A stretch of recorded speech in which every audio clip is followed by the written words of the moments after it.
फरीदाबाद में आज छठ का पर्व बेहद धूमधाम से मनाया गया।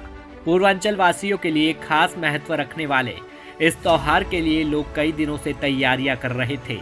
छठ पर्व पर व्रत रखने वाली महिलाओं और पुरुषों ने आज अपनी मनोकामना पूर्ति के लिए ढलते हुए सूर्य को अर्घ दिया और कल सुबह उगते हुए सूर्य को अर्घ देकर व्रत का समापन किया जाएगा। दिखाई दे रहा ये नजारा है फरीदाबाद का, जहां लोग छठ पूजा के लिए एकत्र हुए हैं। इस पर्व का पूर्वांचल में बेहद महत्व है और लोग इसे बेहद श्रद्धा से मनाते हैं। यहां हजारों की संख्या में श्रद्धालुओं ने आज बनाए गए घाट में डुबकी लगाकर सूर्य की पूजा अर्चना करते हुए अपनी मन्नतें मांगी।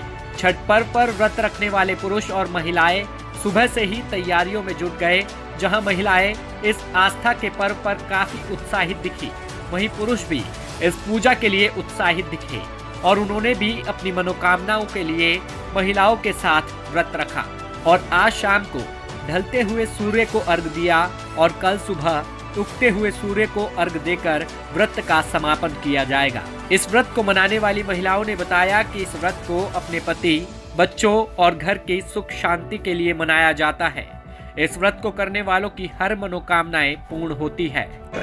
ये इनकी पूजा की जाती है संतान सुख के लिए, पति सुख के लिए, पति के लिए, अपने बच्चे के लिए, हर तरह की मन्नत के लिए इनकी पूजा की जाती है।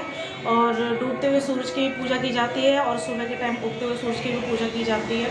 इसमें छठ माता और सूर्य देव की पूजा होती है। सभी ने घाटों पर जाके अर्घ दिया है, क्या कहेंगे, कितना उत्साह है, किस प्रकार इस पर्व को मनाते हैं? इस पर्व की तो दिवाली के 6 दिन बाद ये पर्व आता है और सभी को इसकी बहुत ही खुशी रहती है। यूपी बिहार साइड के सारे लोग इसे बड़े उत्साह उमंग से मनाते हैं।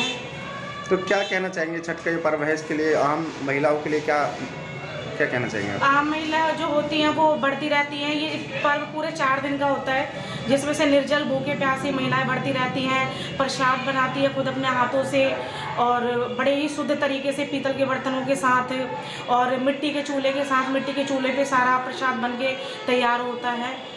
कहते हैं कि कोई मन्नत होती है तो वो भी पूरी होती है उसके लिए? हाँ जी बिल्कुल, ये सदियों से चला आ रहा है कि सूर्यदेव ऐसे देवते हैं जो कि जीते जागते दिन रात आजकल के टाइम में दर्शन देते हैं। लोग सुबह भी दर्शन करते हैं, डूबते हुए भी दर्शन करते हैं और इनकी पूजा यूपी बिहार में बड़ी ही मन श्रद्धा के साथ मनाई जाती है। हमें पूजा बहुत उत्सव से, बहुत मानता से मनाते हैं और ये पूजा मुझे सबसे अच्छी लगती है। अपने बच्चों के लिए, अपने परिवार के लिए, अपने पति के स्वावलंबी उम्र के लिए, अपने रोग के लिए कि रोग हमारे कलेश घर में ना हो, सब सुख शांति हो, मतलब पूरे परिवार को सुख शांति हो, इसलिए हमें पूजा को मनाते हैं। सदियों से मनाई जाती है और हमारे घर में पीढ़ी बाय पीढ़ी ये चलती आ रही है। हमारी ये त्यौहार को, छठ पूजा को हमारी दादी भी करती थी और हमारे नानी भी करती हैं थी और अब हमारे मम्मी भी करती हैं और हम भी करते हैं। तो कौन से भगवान की पूजा अर्चना? इनकी जो सूरज हैं उनके पूजा होता है, उनको अर्घ दिया जाता है। शाम की जो टाइम होती है वो तो डूबता हुआ सूरज की अर्घ होती है। जब सूरज डूबने से 10 मिनट 15 मिनट रह जाता है जब अर्घ पड़ती है। आज सवेरे पर जैसे ही सूरज उगते हैं उनको अर्घ पड़ती है और सचका है ये इनकी सूरज माँ की माँ है, तो इसीलिए इनको छठी मैया बोलते हैं, मगर नाम इनका सटका है। तो ये छठी मैया है और इनका बेटा में वो सूरज भगवान है, तो इन्हीं लिए इनके व्रत होती है।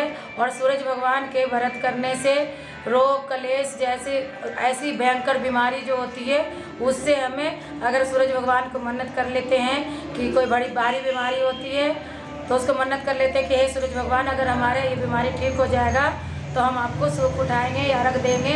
तो ये अगर ठीक हो जाता है तो मिन्नत पूरी हो जाती है जब भी ये व्रत करते हैं। और कोई जिनका बेटा नहीं होता है, कुछ भी मतलब कोई भी मन्नत होती है, ज़्यादा करके ये मन्नत बोला हुआ ही व्रत होती है और कुछ लोग खुशी से करते हैं। तो काफ़ी सदियों से चली हाँ, सदियों से चली आ रही है, क्योंकि मेरे नानी भी करती थी इस व्रत को, तो उनके बुजुर्ग भी करते होंगे जब हमारे बुजुर्ग करते हैं तो, और हमें भी बहुत ही प्रिय लगता है। सब त्यौहार से ज़्यादा हमें छठ ये प्रिय लगता है, इसीलिए मैं भी करती हूँ। जब तक मैं सकूँगी, जब तक मैं छठ उठाऊँगी करूँगी, और अगर मैं नहीं सकूँगी तो अगर मेरा छठ बहू लेना चाहे बहू ले सकती है, बेटी लेना चाहे बेटी ले सकती है।